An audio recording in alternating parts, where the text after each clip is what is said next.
गीता में श्री कृष्ण कहते हैं, संसार की मोह माया त्याग दो तभी ईश्वर मिलेगा। यह झूठ है, लेकिन ईश्वर को पाकर संसार की मोह माया स्वयं ही छूट जाती है। यह परम सत्य है। अपने भीतर ईश्वर को बसाओ, हर कष्ट दूर होगा। अर्थात सत्य ही ईश्वर है। अपने अंदर सत्य का वास रखो। मनुष्य की आवश्यकताएं पूरी की जा सकती है, परंतु मनुष्य की इच्छाओं का पूरा करना असंभव है। जीवन में संतोष को सर्वोपरि रखिए।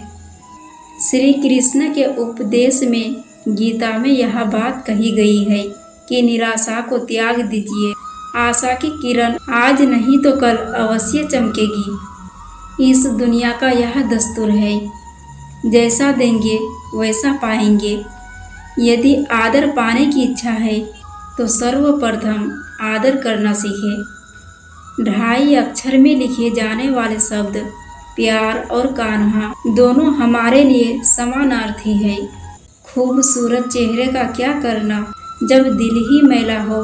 दिल को साफ कीजिए, काया तो स्वयं ही शुद्ध हो जाएगी। व्यक्ति का काम है केवल निस्वार्थ कर्म करते जाना। उसका परिणाम समय आने पर आपको सही मिल जाएगा। निश्चिंत रहिए। दुख की घड़ी में बिल्कुल मत डगमगाइए, क्योंकि जिस प्रकार मौसम आते जाते रहते हैं, उसी प्रकार सुख दुख आते जाते रहते हैं। जिस प्रकार भगवान श्री कृष्ण जी का सुदर्शन चक्र चलता रहता है, उसी प्रकार समय का चक्र भी चलता है। बिना विचलित हुए बस अपने लक्ष्य की ओर ध्यान दे और कर्म करते चले जाए। जो आपके साथ हर पल खड़ा रहे, उसका हाथ कभी मत छोड़ो। जो आपका समय आने पर आपका साथ छोड़ दे, उसकी तरफ मुड़ कर भी मत देखो। संबंध निभाने के लिए केवल बातें बड़ी करना पर्याप्त नहीं है, बल्कि एक दूसरे के भाव समझना पर्याप्त है। जिस व्यक्ति को हारने और जीतने से कोई प्रभाव नहीं पड़ता, वह व्यक्ति दूसरों की जीत में भी खुशियाँ मनाता है। न्यायाधीश की अदालत में तो एक गुनाह की भी माफ़ी नहीं होती, लेकिन मेरे द्वारिकाधीश की अदालत में 100 गुनाह भी माफ़ है। जब सब रास्ते बंद हो जाए तो ईश्वर एक ऐसा रास्ता खोलते हैं जिसे चाहते हुए भी कोई बंद नहीं कर सकता। अगर आप दूसरे से अच्छे की आशा रखते हैं तो सामने वालों के साथ आप भी बुरा करके उसे निराश ना करें।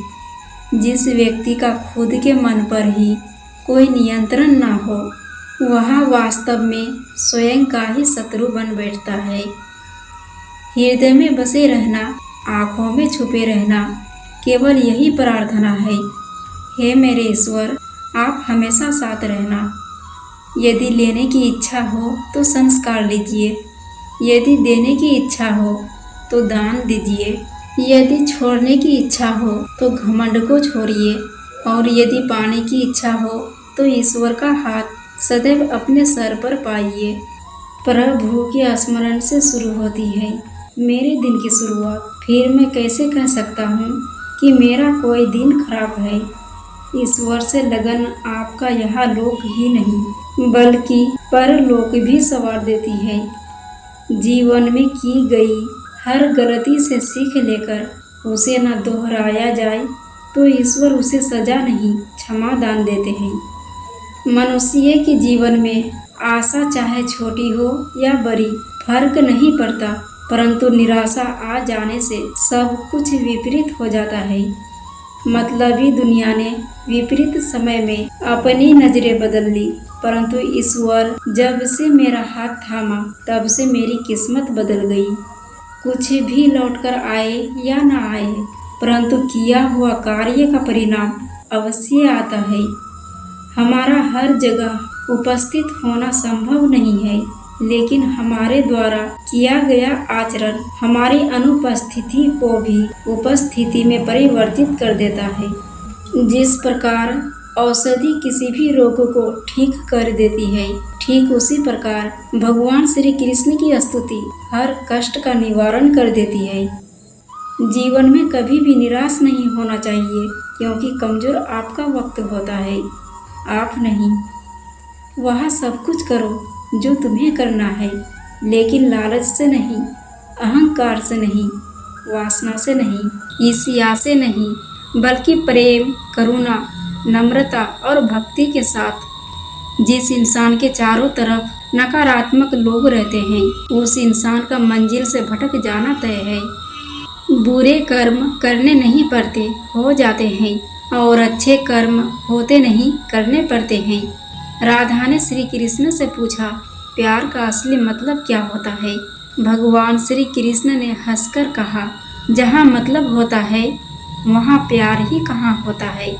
जीवन में कभी मौका मिले तो किसी के लिए सारथी बनना, स्वार्थी नहीं। असली खुशी की कुंजी यही है कि अपने मन से इच्छाओं के बोझ को हल्का कर दो। अपना दिल अपने काम पर लगाओ, इसके इनाम या परिणाम पर नहीं। अगर आप किसी को छोटा देख रहे हो तो आप उसे या तो दूर से देख रहे हो या तो अपने भीतर के अहंकार से। युद्ध हो या जीवन, सफलता केवल 3 शस्त्रों से प्राप्त होती है: धर्म, धैर्य और साहस। जो कुछ हुआ अच्छे के लिए हुआ, जो हो रहा है अच्छे के लिए हो रहा है, जो होगा वह भी अच्छे के लिए ही होगा। जिस इंसान के चारों तरफ नकारात्मक लोग रहते हैं, उस इंसान का मंजिल से भटक जाना तय है। अपने अनिवार्य कर्तव्य का पालन करें, क्योंकि क्रिया वास्तव में निष्क्रियता से बेहतर है। कल की फिक्र मत करो, जिस ईश्वर ने आज तक संभाला है वह आगे भी संभाल लेगा। भगवान श्री कृष्ण कहते हैं, कठिन समय में समझदार व्यक्ति रास्ते खोजते हैं और कायर व्यक्ति बहाने। श्री कृष्ण कहते हैं, अगर तुम्हें किसी ने दुख दिया है तो बुरा मत मानना, क्योंकि लोग उसी पेड़ पर पत्थर मारते हैं जिस पेड़ पर ज़्यादा मीठे फल होते हैं। अहंकार तब उत्पन्न होता है जब हम भूल जाते हैं कि प्रशंसा हमारी नहीं बल्कि हमारे गुणों की जा रही है। जीवन में की गई हर गलती से अगर सीख लेकर उसे दोहराया ना जाए तो ईश्वर उसे सजा नहीं बल्कि क्षमादान देते हैं। ईश्वर आप सभी को हमेशा खुश रखे, स्वस्थ रखे, मस्त रखे और सभी दुखों से दूर रखे। यही प्रार्थना है मेरे भगवान से। फिर मिलेंगे दोस्तों अगली वीडियो के साथ। तब तक के लिए अपना ख्याल रखना, खुश रहना और हमेशा मुस्कुराते रहना। तब तक के लिए जय श्री कृष्णा।